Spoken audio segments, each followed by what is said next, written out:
It's me again, and you probably noticed that I've lost all my hair.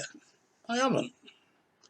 The wife got sick and tired of looking at the mess at the back and the sides, so she cut my hair, all of them, and I feel in the cold as well. It's about 10 days since I last had a moan at you, and there are reasons for that. Last Saturday I attended an online meeting with Darkstroke Books and hundreds of their authors, hosted by Lawrence and Steph Patterson, the proprietors of Darkstroke. Towards the end of that meeting I suddenly felt very ill, so I had to cry off. That was only the beginning. For the last week now I have felt seriously manky. Now, it's difficult sometimes to pin down the cause, diabetes, COPD, nagging wife, 40 years of marriage. But I think it's down to the cold weather. I mean, according to the BBC's Weather Centre today, outside it is about 0. But you go out in it and the wind's whistling in across the moors, it feels more like -10. And it's all right, the government saying, well, stop in, keep warm. I have to go out. I've got to get all the ice off the car, thaw the locks out and run the engine to make sure the bloody thing will start when I need it.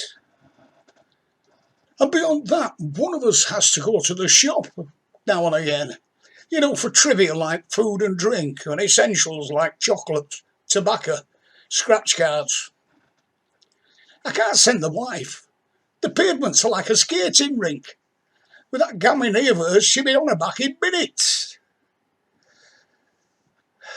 So I have no choice but to go out in it, and I think it's that that's actually got to me.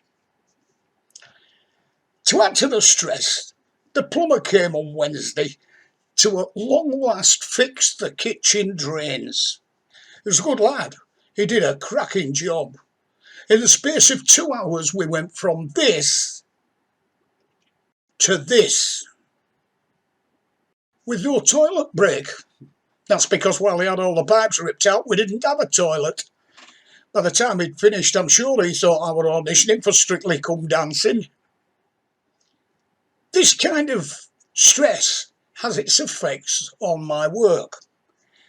I find it impossible to get brain cells striking sparks. So the result in, I've got very little done for the last 8-10 days. But that doesn't mean to say things haven't been happening. First, the lovely Paula Williams, one of my fellow Darkstroke authors, who's also a columnist for Writers Forum, has run a piece on me in Writers Forum. She's telling the world the truth about David W. Robinson, as if I didn't have enough problems. Actually, the situation is Paula asked me a load of questions and I told the truth from my point of view. But remember, I write fiction. Need I say more? If you're a subscriber to Writers Forums or you buy it occasionally, I'm not sure which issue it's in. I think it's the one that's currently on sale, and it looks like it's on page 37, I think. And thank you very much, Paula, for the free publicity. But the events don't end there. Tomorrow, Sunday the 14th of February, Valentine's Day. The one day of the year when I have to prove that I love her. Oh, well, the ladder when she was mending the roof. If she'd have fallen off, who would she fall on? Me, that's who. What's that if it's not love? But no, I've got to do something to demonstrate that I love her tomorrow. She's not getting chocolates. The stairs are already complaining under the weight when she goes up there. So, to coincide with Valentine's weekend, Sanford Third Age Club Mystery number 6, My Deadly Valentine, you see what I did there, is free all weekend. It's not the only one, there's a lot of Darkstroke books that are free this weekend, but that's the one you need to concentrate on, because it's Valentine's weekend. Are you following this argument? Anyway, it's absolutely book-chee. Clear up to midnight-ish tomorrow, or whenever Amazon decide it's midnight. Don't sit there listening to me. Get over there and get it ordered while it's hot and book-chee. And I'll catch you later, when I feel a bit better.